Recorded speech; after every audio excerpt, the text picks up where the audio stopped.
Liberator by J.P. Burton. Buy this book at jpburton.com or on Amazon. Chapter 1. Matt Gabriel tried to get some sleep in the cramped back seat of his '98 Civic, but the world was against him. He could hear every syllable of the conversation at the gas pump 50 feet away. "Why you got those rims like that?" It was a man's voice, old and slurred. "They're like the biggest tires ever, right? They're de' Medici, made in Italy." The second voice came from a younger man, a Justin Bieberish cadence, a self-conscious half-mumble. "Welcome to California," Matt thought. He checked his phone. 4 a.m. No point in trying to sleep now.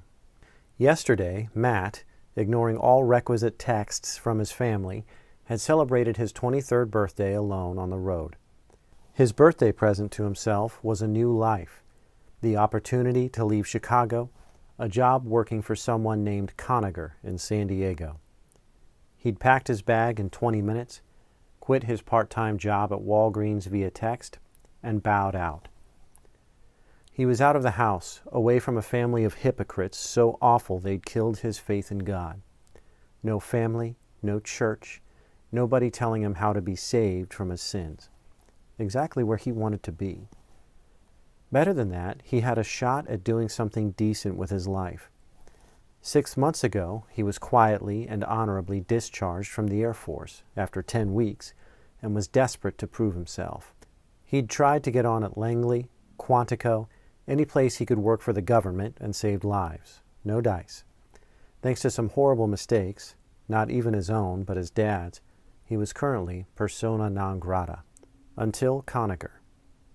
Conagher had reached out to Matt through, of all people, Matt's pastor. The job description: "We're the good guys, we make our own fun, and nobody knows what we're doing. You want to be a part of it." That was more than enough for Matt. He'd slept in rest areas during the road trip, eaten peanut butter and jelly sandwiches from a cooler on the passenger seat, sworn to himself his next car would have air conditioning. Now, at 2:30 in the morning, he had just pulled into this 7-Eleven, exhausted from the drive and angry after 2 days ruminating on the injustices in his life. "Why you got those rims on a Yaris?" the older man asked. "The wheels are bigger than the chassis. How you get in that thing, with a rope ladder?" "It's custom," the Justin Bieberish voice said. "I redid the chassis. You know good engineering when you see it?" "Useless if you ask me." "Well, no one asked you. Not useless. A statement." "A stupid-looking statement." "That's it," Matt thought. "I've got to see this." Peering out the window, Matt got his first impression of California weirdness. Parked at the gas pump was a bright orange Toyota Yaris with huge rims, 50 inches or more. Its axles were mounted a couple feet below the chassis. The result? A compact car tall enough to park another vehicle underneath. Its driver, a pale college-age kid, as white as Matt was black, wore bright yellow sunglasses and oversized jeans. He was 10 feet from the car, staring at his phone like he was walking in to buy a snack cake and got distracted. In front of the kid, a drunk sat Indian style on the pavement. Matt couldn't look away from the surreal scene playing out in front of him. "A Yaris on stilts?" The drunk shook his head. Suddenly, Matt noticed a disconcerting rumble, a vibration in his toes. The old man, still transfixed by the car, stood up and limped over to it, one leg dragging behind him. He laid his hand on the Yaris. Matt thought he might crawl under it and fall asleep. Ridiculous. The homeless man spat and ambled back to his spot in front of the store. The vibration grew palpable now. Could this be my first earthquake already? Matt wondered. "Why you got those rims like that?" the drunk repeated. The kid thumbed his phone, didn't even look up. "Ladies." "Who cares?" the drunk asked. "Ladies care," the kid said. "Everybody needs an angle, and mine is big tires. If you don't get it, don't judge. De' Medici, biggest production rims in the world." A deep humming in the air, like a low-flying helicopter, shockingly loud. The kid and the drunk looked at the sky, then dove to the ground. The Yaris shattered like a light bulb. The car hadn't blown up. It had been crushed from above. The rims folded outward in half as what was it, a boulder falling from the sky or something, craped the kid's automobile. It smashed the car through the cement floor of the gas station and scraped it 20 feet along the ground, sending a volcano of sparks into the air. An ocean of bright orange spheres shot at Matt's car, bounced off, blanketed his field of vision. That's beautiful, he thought. The sparks went out. The street lights in the parking lot shut down. A soft glow emitted from the Yaris. A fire? The kid and the drunk crawled back onto their feet, their eyes transfixed on the wreck in front of them. Blubbering from the kid, "My car!" The drunk stammered, "Haven't seen a light show like that since..." That was all Matt could make out before the gas pumps blew. Matt's pupils didn't dilate fast enough. Everything went blurry and white. His car blew backward. A sense of weightlessness, a boiling heat in his lungs, and then all was dark. The first thing he felt was his side, pierced sharp and deep. His chest muscles were a field of pain. His ears rang.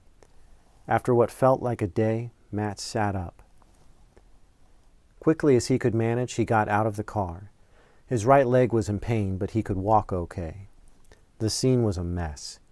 Donuts, potato chip bags, hot dogs, cigarettes, candy bars.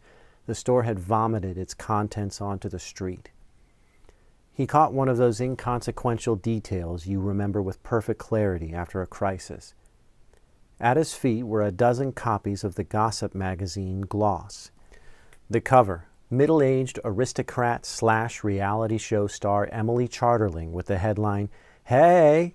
Charterling parties on flight to Moscow." She wore a bright yellow power suit and mirrored sunglasses, all frosted hair and tan skin and vacuous eyes. Inexplicably, Matt had seen an episode of Charterling's reality show, Emily Takes Manhattan, where she wore the same yellow suit. The 7-Eleven's front wall was gone. A fireball remained, 8 pumps of gasoline ablaze. To Matt's right lay the smoking wreck of the Toyota Yaris. The homeless man stood in front of it. Next to him, the kid stood slump-shouldered, hand over his mouth, clearly in shock. A third man in a red uniform, the store's cashier, joined them. Amazingly, all appeared unharmed. Matt walked over to them, mouth open, finally understanding what lay on top of the kid's pancaked Toyota Yaris. A single tire, nearly 5 feet in diameter, mounted in a stainless steel housing. As the ringing in his ears faded down, Matt noticed the homeless man screaming over and over, loud as he could, "That's the biggest tire I've ever seen." In the movies, when a big action scene wrapped, the heroes stood still while the camera tilted to the sky and sirens faded up as police cars arrived. But nothing happened. The 4 of them stood there staring at the fire. Matt heard nothing but the ringing in his ears and the homeless man's shouting. "Are you guys okay?" Matt shook his head, trying to stop the ringing. The cashier, a middle-aged man with greasy, shoulder-length hair, didn't answer. The kid did the same. Maybe they were temporarily deaf? The homeless man turned and responded. "Who are you?" "I'm Matt Gabriel. I was in the parking lot just now, sleeping in my car." "Are you okay?" The kid snapped some pictures with his iPhone, then flipped it and took selfies. Its screen was cracked. "I think so," Matt said to the homeless guy. "Did you see that? The whole place just blew sky high." The cashier watched the kid, then put both fingers in his ears and started slapping them. He's in shock, Matt thought. Matt took his phone from his pocket. No damage to the device, thank goodness. He got as far as dialing 911 when he heard the sirens. The cruiser, a black and white, approached, then drove by at 70 miles per hour. It was a quarter-mile away before its brakes squealed. The SUV stopped, went into reverse, swung around, then drove back. So the cop car turned around. That's nice, Matt thought. But why would it drive past a gigantic burning crater? Like, why would you think twice about doing that? It skidded to a stop. A young officer got out, pale as a sheet, staring at the four men. A tag on his chest read, Officer Collins. "Are you guys all right?" Officer Collins asked. "Could you call this guy an Uber?" the homeless guy asked, gesturing to the kid. "His car got squished by a tire, and then we blew up." The officer looked at the smoldering wreckage of the Toyota Yaris, the gigantic tire sticking out from where its roof used to be. "That's the biggest tire I've ever seen," Officer Collins said. "De Medici," the kid mumbled. "The biggest production tires in the world." "It fell from the sky, and then the place exploded," Matt said. "That tire's from an aircraft, a World War II plane," the officer said. "The rest of it just plowed into downtown San Diego. I forgot to call fire. Station 23 is just down the block." Spinning around, waving his arms, Collins ran back to his car so he could get on the radio. Yaris kid was on his knees now, head in his hands, sobbing. "My car, my car, my car, my car." Matt sometimes realized things at the oddest times. He wouldn't get to his new job on time. He pulled out his phone and texted his new boss, Conagher. "I'm here in San Diego. Don't know how to say this, but I was just involved in an explosion. The police officer said it was a part of a plane crash. A little crazy, don't know who else to talk to." He sent it and waited, taken completely by surprise as his legs buckled. Maybe he was feeling panic? He sat up on his hands and knees, coughing, trying to catch his breath. Officer Collins was standing over him. "You all right?" the officer asked. Matt shook his head.